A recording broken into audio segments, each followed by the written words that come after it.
So guys, mo ato mix sa mangita mi sa pharmacy guys, kaya akong bata guys gasuka. Unsa ka gyud kaon nato basta mura to. May nagpalit guys sa pharmacy. Malag na sila Ersoflora dia.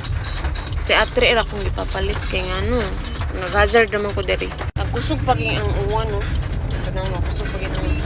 Actually manggod gahapon kay kanang marami to siya.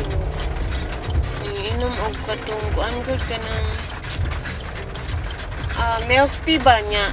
Ang milk tea ano man maunto ka ng nagmaana ba? I think murag maog ito yung nakakuan sa iya, nakasuka sa iya. Mapalit lang kong Ersoflora kay maura man nakaayot mo. Maura mo po na girisita sa una yun sa yung doktor ba. Nya Vivalite. So Vivalite radyod siya no kay para di bito ma-dehydrate ang bata. So grabe kusog kayong uwan na. Kusog kayong uwan no. Grabe gid ka kusog sa uwan. Gaktak ang uwan. So dara naabot na siya. So nakapalit ra ka tanan day. Yes. Ay salamat. Say hi big, say hi. Hi. So mana siya giinom og Ersoflora. Wala na ba yun? Hi guys, good morning. It's 4 AM guys. Na wake up si Kenshin. Kay gigutom siya.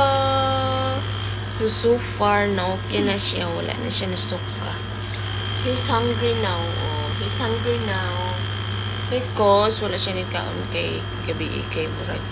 I think kanang gikuan guro to gilain na yung tami. So ako siya pakanon guys. Oh, dara siya. Still hungry? Are you hungry? Do you want to eat na? Do you want to eat na? Kani ako yung patubig niya guys. Vivalite. Since ma-originate akong ginagamit is Vivalite. And so far na okay na po siya in town para buyag.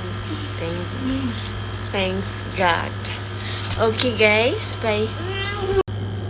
Ay, dili siya mukaon guys. Kanira yan inom. Wala pa siya ganahin mukaon. So, inom siya ana. Okay raman na siya. Drink it. Drink it. Is that yummy?